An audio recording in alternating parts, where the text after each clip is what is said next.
Olá pessoal, estamos aqui de volta para discutir sobre mais uma questão do exame do CFC. No caso, estamos corrigindo, resolvendo as questões que caíram na segunda edição de 2023.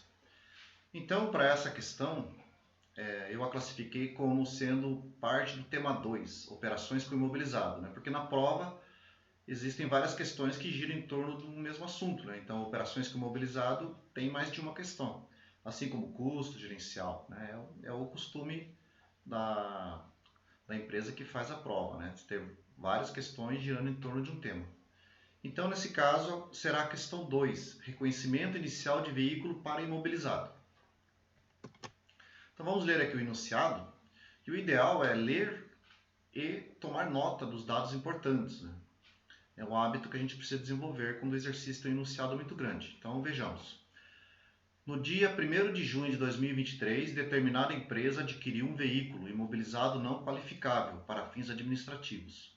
O preço de tabela do veículo para pagamento à vista era de 100 mil e ele foi adquirido na seguinte condição de pagamento oferecida pela própria concessionária: entrada de 60 mil em dinheiro e o restante financiado em 6 prestações mensais iguais e consecutivas de R$ 7.751,54 cada, com juros embutidos, devendo a primeira prestação ser quitada 3 meses após o pagamento da entrada.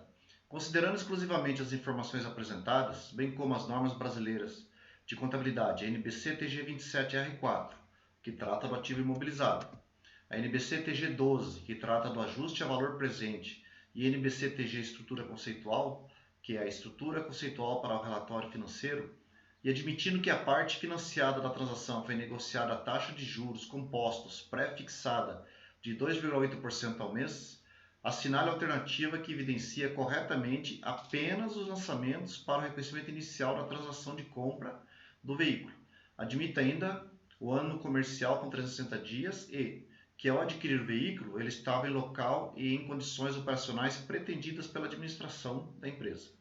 Para fins de simplificação, desconsidere ainda quaisquer incidências de tributos. Então, é um enunciado longo, como é característico da prova do CFC, e a gente precisa tomar cuidado com as informações. Então, primeira informação relevante é onde diz ali imobilizado não qualificável. Imobilizado não qualificável significa o quê? Bom, o imobilizado qualificável é aquele que demanda um longo tempo para ficar pronto. Então, seria o caso da construção de um navio, por exemplo.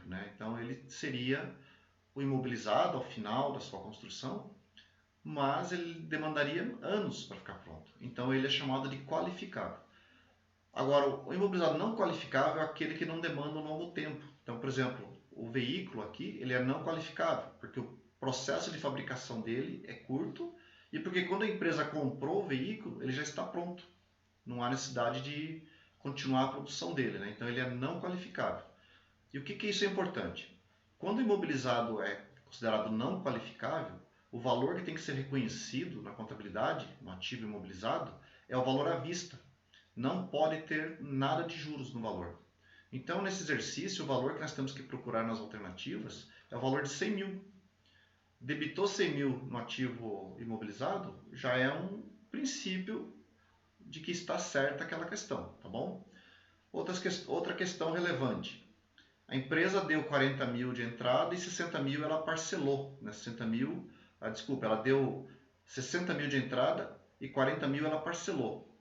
Ela parcelou em parcelas de R$ 7.751,54. O que significa isso? Significa que lá no passivo da empresa existe um valor de financiamento com juros embutido. Então a gente vai ter que tratar também este passivo. Daí a gente já vou explicar aí como é que a gente vai fazer o tratamento desse passivo que tem juros. No outro slide, temos aqui a taxa de juros 2,8% ao mês, que é um dado importante. E ele afirma aqui que o ano comercial desta empresa é 360 dias, que seria o ciclo operacional dela, é um ano normal, um ano comercial. E que ao adquirir o veículo ele estava em local em condições operacionais pretendidas pela administração da empresa. Ou seja, esse veículo já estava em condições de uso, já podia ser usado no ato da compra dele. São informações importantes, Aqui são os dados que eu tomei nota para a gente poder começar a desenvolver o raciocínio. Então, aquisição em 1 de junho, preço à vista 100 mil, condições da compra, entrada de 60 mil em dinheiro e 7.751,54 em 6 parcelas, com juros de 2,8% ao mês.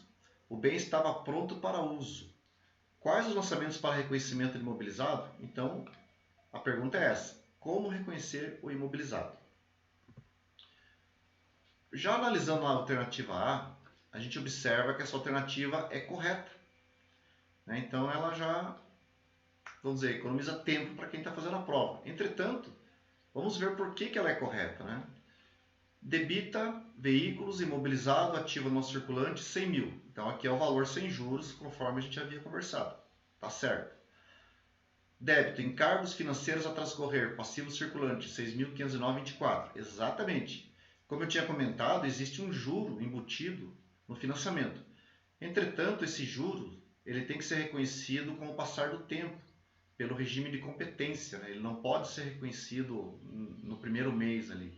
É preciso pegar esse juro proporcionalmente a cada mês do financiamento, fazer o reconhecimento do resultado. Então, como a dívida no passivo tem juros, para a gente poder fazer esse ajuste e fazer fechar as partidas dobradas, a gente cria esta conta redutora. E aí ela corrige essa questão de ter juros do passivo e não ter juros no ativo. Bom, débito, crédito, caixa e equivalentes de caixa, ativo circulante 60 mil. Está correto, foi a entrada. E crédito, financiamentos a pagar, passivo circulante 46 mil. Então aqui você vê o juro, né? Não é 40 mil, é 46.509,24. Então, para ajustar, para fazer bater aqui a partida dobrada, existe a conta redutora. Tá? Essa conta redutora, como eu disse, são os juros que vão ser apropriados pelo regime de competência. Então, a alternativa correta, né? O item imobilizado deve ser reconhecido pelo valor à vista, os encargos financeiros devem ser reconhecidos pelo regime de competência, por isso são contabilizados em conta redutora do total financiado. Aqui eu tenho uma explicação, né, em números para entender melhor essa questão aí dos juros. Olha. Então, o valor à vista é 100 mil.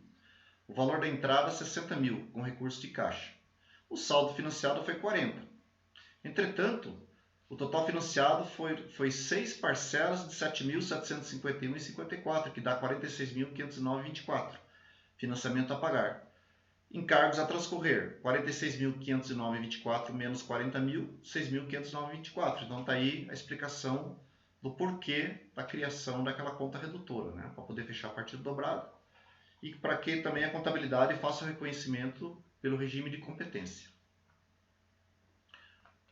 Alternativa B, ela está incorreta, mas por que ela está incorreta, né? Bom, débito veículos imobilizado, ativo não circulante, 106.509,24. Aqui já está o erro. Aqui está sendo imobilizado com juros, né? E o correto é imobilizar sem juros. Então já descartamos essa alternativa. Alternativa C, débito veículos imobilizado, ativo não circulante 100 mil, está correto. Débito, encargos financeiros a transcorrer, resultado 6.509,24, não, né? Esse encargos a transcorrer deve ser uma conta redutora do passivo. Então já descartamos essa alternativa. Alternativa D, débito, veículos imobilizado, ativo não circulante 106 mil, está com juros, também já descartamos. Então nessa questão, quem anotar a letra A vai acertar, tá ok? Um abraço, até a próxima.